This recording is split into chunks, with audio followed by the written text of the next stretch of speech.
Chers amis internautes, bonjour, c'est Axiom, une émission qui est sur la plateforme de l'ODJ Maroc.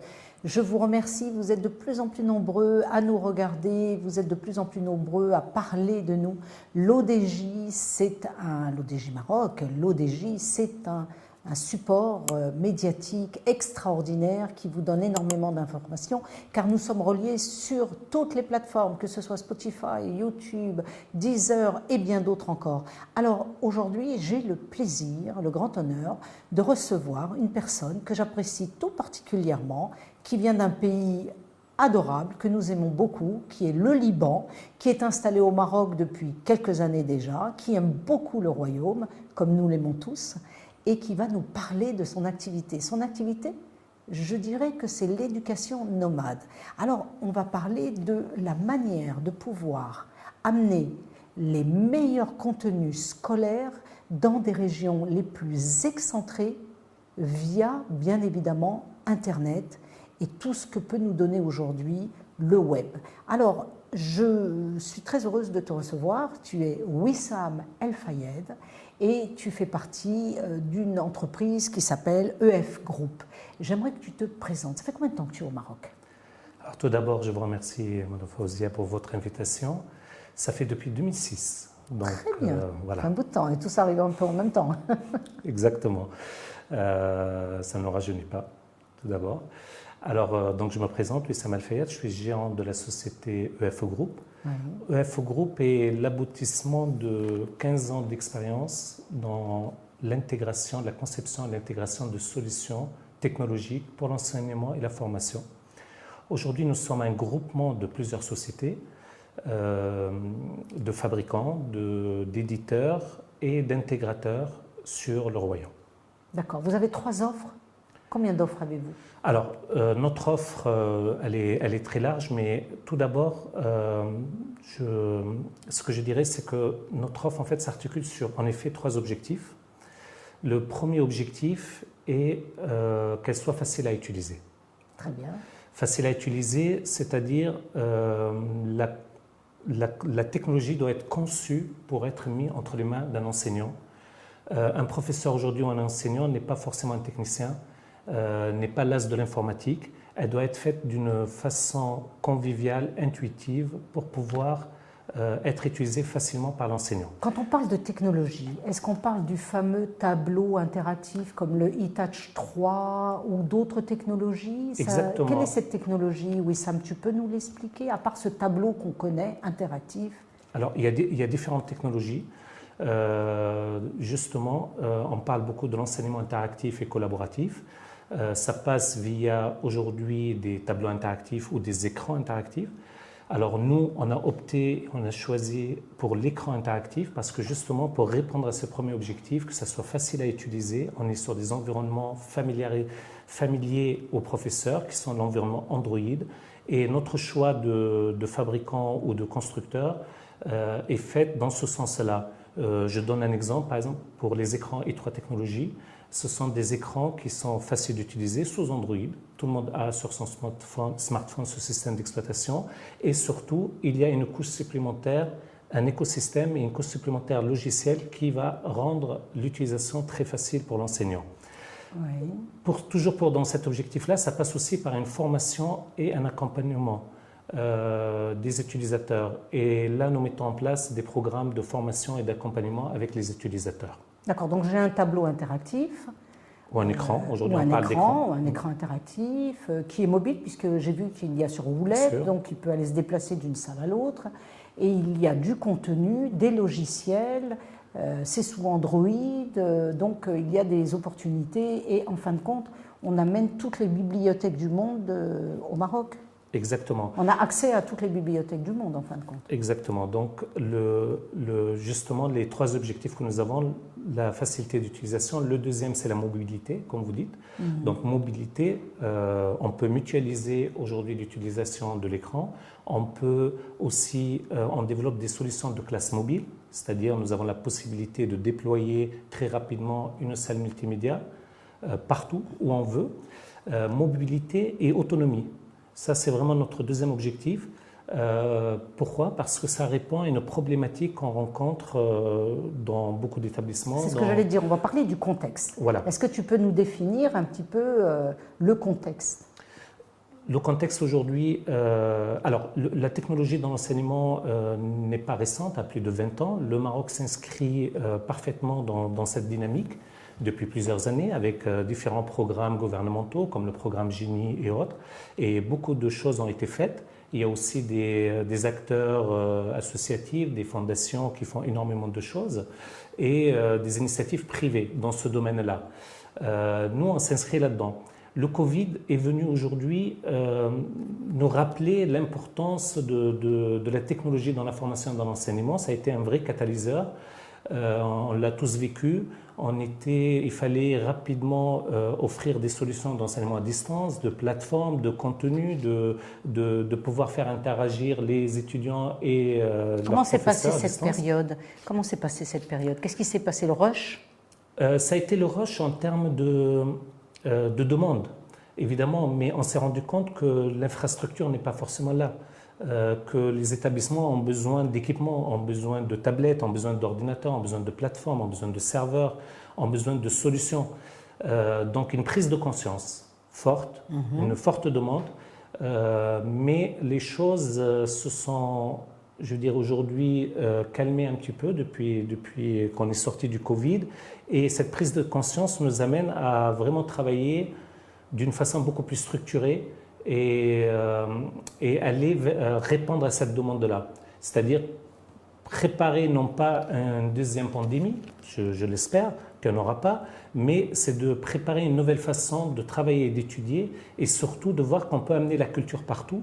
On peut aussi répondre à d'autres problématiques qui n'étaient pas par rapport à la pandémie, mais un étudiant qui peut être en Afrique, qui veut aujourd'hui suivre un cours qui est à Casablanca, il n'a plus besoin de se déplacer, oui, tout à fait. Et peut-être apporter aussi, on va en parler, mais grâce à notre solution valise multimédia, d'apporter de la culture et du contenu à des zones éloignées.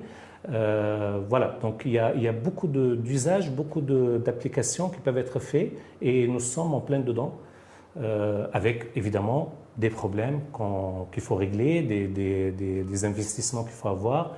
Mais je pense personnellement qu'aujourd'hui, sur le continent africain et spécialement sur le Maroc, on commence à avoir un marché assez mature, avec une vraie prise de conscience, avec je dirais tous les paramètres sont réunis pour faire quelque chose de très bien. Oui, les distances sont beaucoup plus longues quand on est notamment dans une ville d'un pays africain et qu'on veut suivre un cours. Il est difficile de se rendre à Casablanca ou à Tunis ou à Fès pour pouvoir suivre son cours. Aujourd'hui, il faut amener. D'ailleurs, j'ai eu le plaisir de lire un livre qui a été écrit par Bill Gates à l'époque, il y a un peu plus de 35 ou 37 ans à l'époque. Il nous avait écrit un livre sur les routes du futur, où il nous expliquait déjà les classes par Internet. Il nous avait déjà inspiré, il nous avait déjà expliqué ce qui allait se passer, et aujourd'hui, 40 ans après, on voit qu'en effet, les routes du futur sont en plein boom. On les a déjà construites et on est déjà dessus, on roule déjà dessus. Exactement. Donc c'est une nouvelle éducation. J'aimerais, Wissam, te poser une question. Je suis dans le sud du Maroc, pratiquement dans le Sahara marocain. J'ai une petite école, j'ai quelques élèves, ils sont sympathiques et intelligents, c'est chérubin, mais malheureusement, je n'ai pas de professeur d'anglais, je n'ai pas de professeur trop de mathématiques. Il y a des nouvelles technologies. Les enfants ont déjà un peu des smartphones, donc ils savent un peu ce qui se passe. Comment je peux faire pour déplacer un professeur de Paris pour apprendre le français, un professeur de Berlin pour apprendre l'allemand, un autre qui va venir pour les mathématiques ou la géométrie? Qu'est-ce que je peux faire? Est-ce qu'on a une solution chez vous, chez EF Group, dans votre entreprise? Bien sûr, aujourd'hui on parle de classes hybrides. Hybrides, d'accord. Voilà, les classes hybrides, ce sont des salles de cours où il y a du présentiel, mais aussi la possibilité d'avoir des élèves à distance, mais aussi le professeur qui peut être aussi à distance pour pouvoir dispenser de son cours. Mais quels moyens j'ai? Je suis dans une école, j'ai un plafond en plaque simple, j'ai une école simple, j'ai pas la possibilité. Comment je fais? Est-ce que vous avez une solution à me proposer? Bien sûr, aujourd'hui on propose par exemple des classes mobiles. Ce sont des valises transportables où on va avoir de la technologie dedans mobile, donc des tablettes ou des PC portables. Sur ces tablettes-là, donc on va pouvoir les déployer directement en classe. Pour pouvoir les recharger, donc on n'a même pas besoin, c'est dans cette école, dans cette petite école, il y a des problèmes d'infrastructure pour pouvoir amener l'électricité ou elle est complètement éloignée. Alors, il n'y a pas d'électricité. Dieu merci, au Maroc, on a partout, on en a partout, mais dans certains pays africains aujourd'hui, on rencontre ce genre de problématique. Mais en tout cas, il peut y avoir aussi un problème d'infrastructure où là, nous proposons des solutions où il suffit d'une seule prise et d'apporter aussi une valise d'énergie, c'est-à-dire une valise d'énergie qui va apporter cette énergie verte, solaire. Comment c'est solaire, c'est-à-dire la valise, si je comprends bien, elle se recharge avec le soleil. Elle se recharge de différentes façons, mais dans le solaire aussi, et elle va permettre de pouvoir alimenter une salle multimédia pendant toute une journée, un écran interactif pendant toute une journée, ou recharger les tablettes. J'ai pas Internet, je fais comment? Alors là, c'est un autre sujet. Donc en effet, il y a des... Mais c'est un sujet important, oui. Très important, très important. S'il n'y a pas d'Internet, ça ne marche pas. J'ai beau avoir du soleil et des tablettes, si je n'ai pas le contenu, à moins que vous ayez des contenus préenregistrés, ce que j'imagine, mais il me faut quand même avoir accès à Internet. Alors, c'est une très bonne question. Aujourd'hui, en effet, on trouve des zones qui sont mal desservies. Ça bug, ou carrément le coût aussi de l'Internet qui peut être aussi... rébarbatif, c'est-à-dire c'est trop cher. Quoi. Bien sûr. Alors, il y a des alternatives. Alors, on va parler de deux axes. Aujourd'hui, il y a de nouvelles opportunités d'apporter l'Internet. On parle du projet Starlink de Elon Musk. Voilà, c'est plus de 3000 satellites, donc c'est de l'Internet satellitaire de très haut débit. Le Maroc n'est pas encore ouvert, donc c'est en cours. Nous travaillons là-dessus. Nous avons développé une valise Starlink, donc mobile, qui permet justement de la déployer, d'ouvrir l'antenne et de pouvoir avoir l'Internet avec un point d'accès pour pouvoir donner à toute l'école. Donc nous attendons avec impatience que les autorisations soient faites pour soient libérées, soient données, octroyées. Voilà, nous avons fait une demande d'homologation auprès de l'ANRT pour notre valise et c'est des choses qui ne vont pas tarder. C'est prévu normalement pour 2023 où là on pourra répondre à cette problématique d'Internet, d'apporter l'Internet là où il n'y en a pas, là où il n'y a pas le réseau terrestre. Heureusement qu'on est au Maroc, parce que le Maroc, dans tout ce qui est novateur, nouvelles technologies, il s'investit énormément. Et l'ANRT sont des gens qui travaillent très bien, qui sont très réactifs.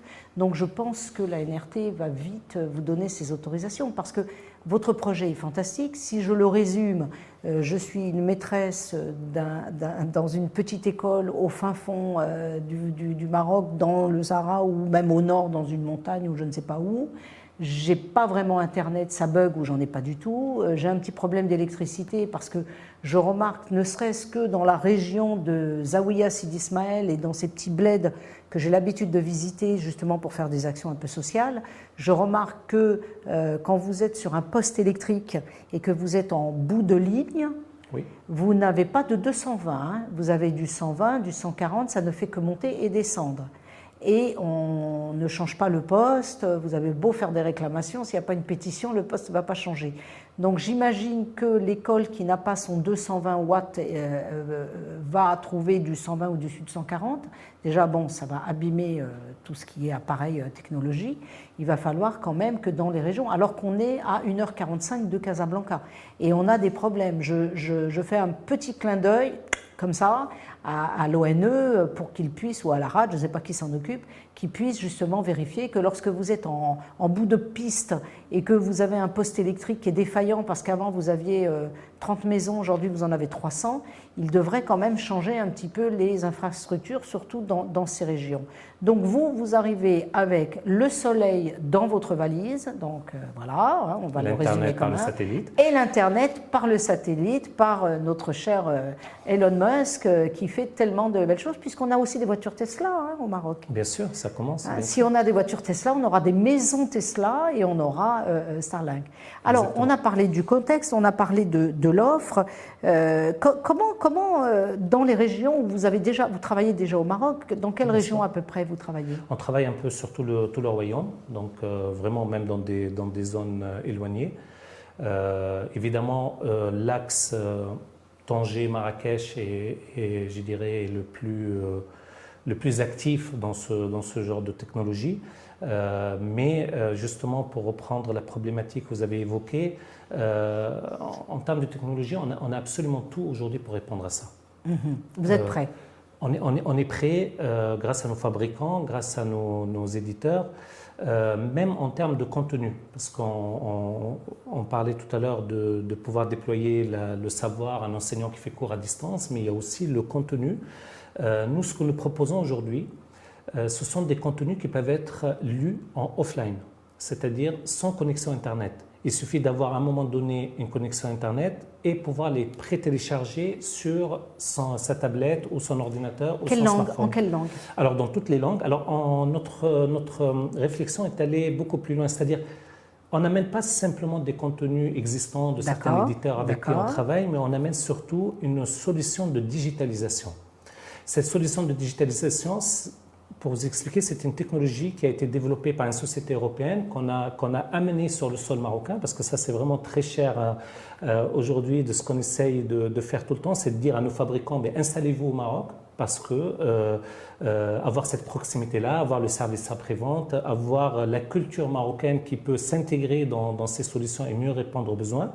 Donc cette start-up aujourd'hui qu'on a réussi à amener sur le Maroc, sur la ville de Mohammedia, en fait, a développé une technologie qui est une plateforme de digitalisation.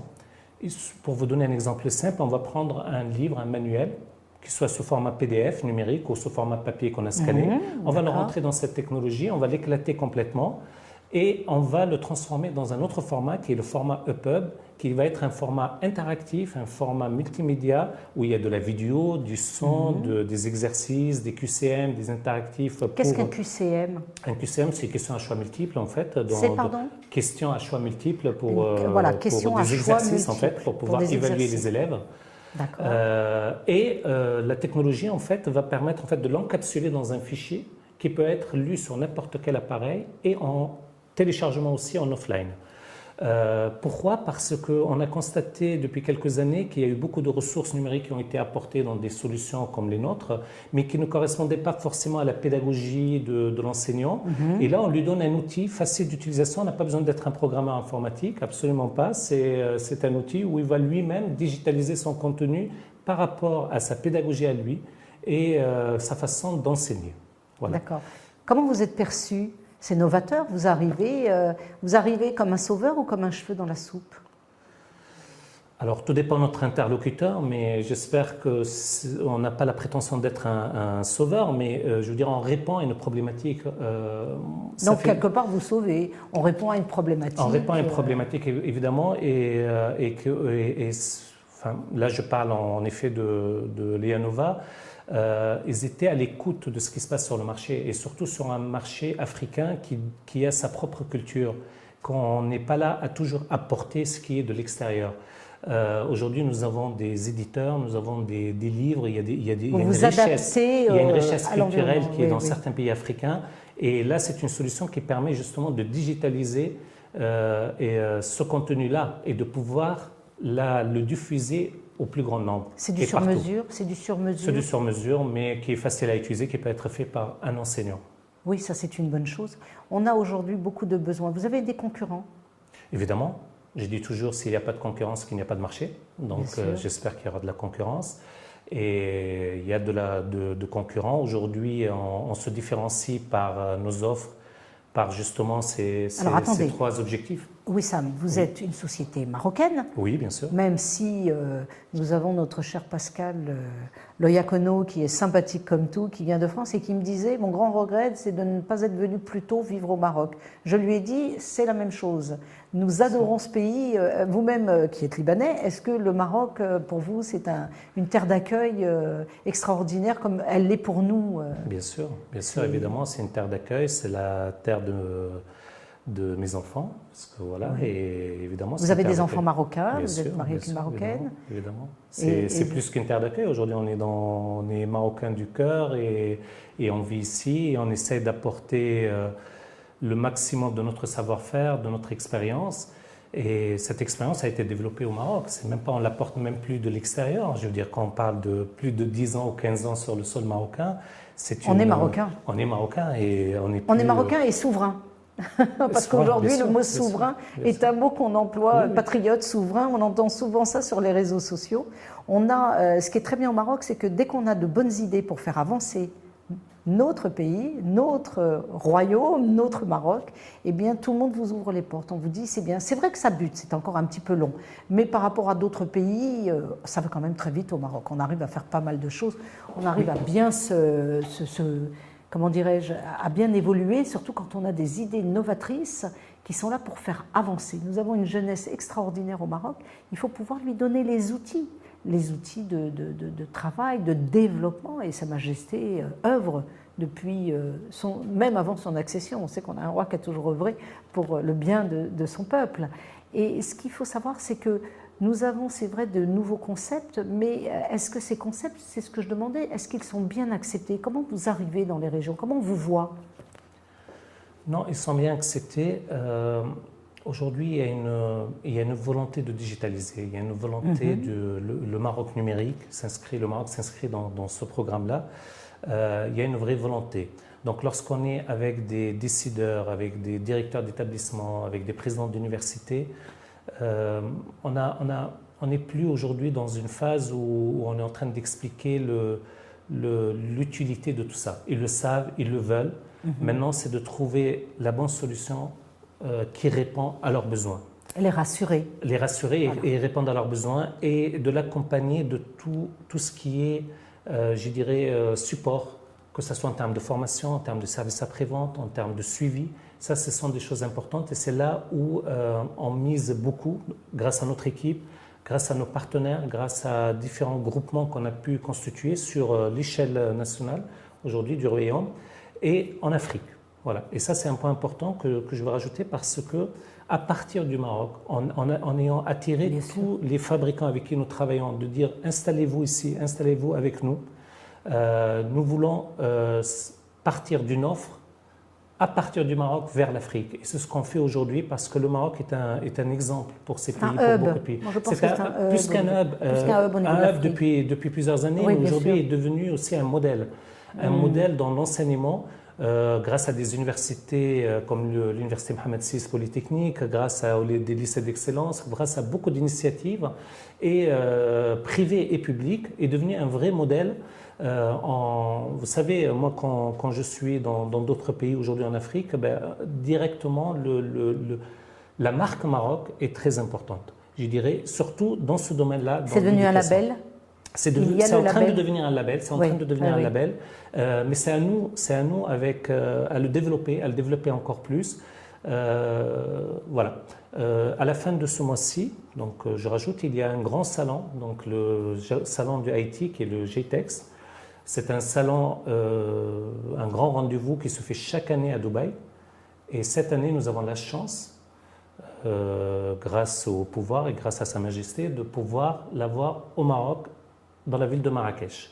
C'est un grand rendez-vous qui va rassembler tous les fabricants, tous les acteurs de l'IT et aujourd'hui l'éducation forcément prend une part importante. Donc à Marrakech, à peu près vers quelle période il va se faire? C'est le 31 au 2 juin, qui est le GTEX Africa avec beaucoup de... Du 31 mai au 2 juin. 31 mai au 2 juin. Du 31 mai, prenez le rendez-vous. 31 mai au 2 juin, vous avez le GTEX qui d'habitude se tenait à Dubaï et qui pour la première fois va se tenir à Marrakech sur les nouvelles technologies, sur la IT, et c'est un rendez-vous qu'il ne faut pas manquer.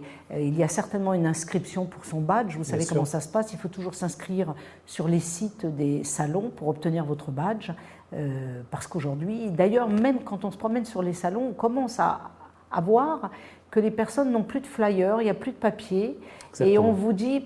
Vous scannez le code QR, vous avez tout et c'est fabuleux. Ça avance très vite au Maroc, ça avance très très vite.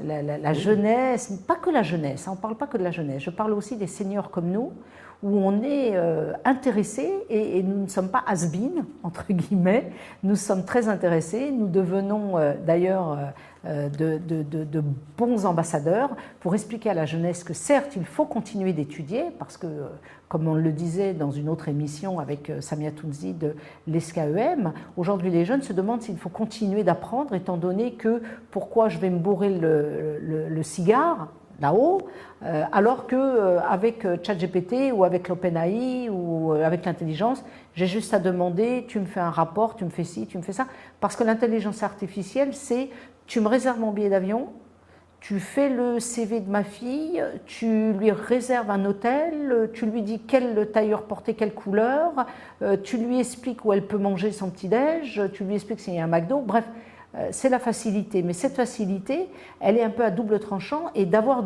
quand même du savoir, bien qu'il faille se spécialiser dans ce que l'on aime. Les étudiants, allez étudier ce que vous aimez. Souvent, les parents donnent des directions, mais ce n'est pas toujours ce que l'étudiant ou le jeune veut. Donc, essayez quand même d'aimer d'apprendre et de ne pas apprendre ce qui ne vous intéresse pas. Donc, vous avez toutes les nouvelles technologies. Wissam, comment tu te vois dans 10 ans, puisqu'on va si vite? Comment ça va se passer dans 10 ans? Il faut s'adapter, il faut s'adapter. C'est vrai qu'aujourd'hui, l'intelligence artificielle est rentrée en... C'est ta formation, tu es formateur, tu es formé aux nouvelles technologies toi-même dans ton cursus? Oui, bien sûr. Et il faut se former tous les jours. On n'arrête pas de se former. Et il ne faut pas avoir peur de cette technologie, il ne faut pas avoir tout ça. Au contraire, il faut le mettre au service de la formation et de l'enseignement. D'ailleurs, sur notre outil de digitalisation, aujourd'hui, on commence aussi à intégrer l'intelligence artificielle pour pouvoir mieux répondre. Moi, je dis souvent que le savoir est là, ce n'est plus comme avant. Le formateur, l'enseignant n'est plus détenteur du savoir comme il y a des dizaines et des dizaines d'années, mais il devient l'animateur de ce savoir-là. Et il a besoin d'outils et on lui apporte ces outils-là. Bien sûr, dans 10 ans, j'espère qu'on sera toujours Inch'Allah vivant et qu'on continuera à apporter encore plus de solutions et plus de facilité, c'est surtout ça, plus de facilité à l'enseignement et à la formation. Vous faites toujours de la veille technologie, de la recherche, vous avancez, vous êtes très présent dans le public ou le privé actuellement?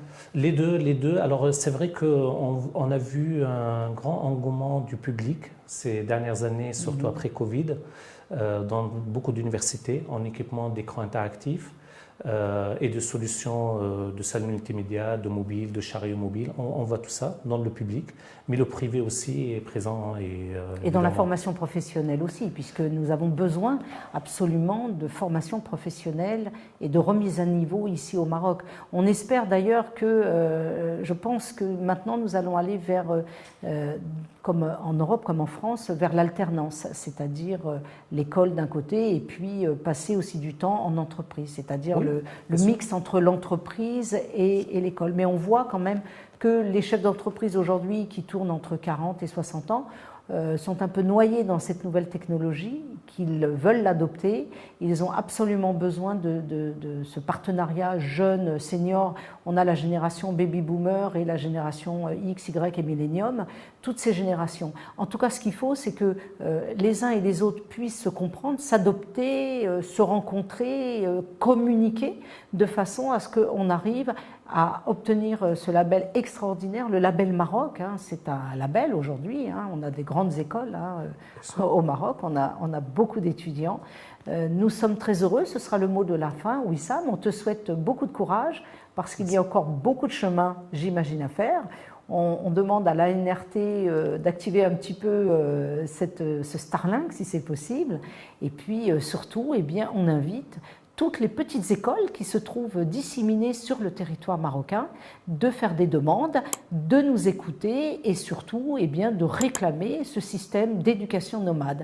Nous sommes là pour en parler. N'oubliez pas d'aller sur notre site web www.maghreb-secours.com. Vous avez aussi notre application Karam, iOS, Android.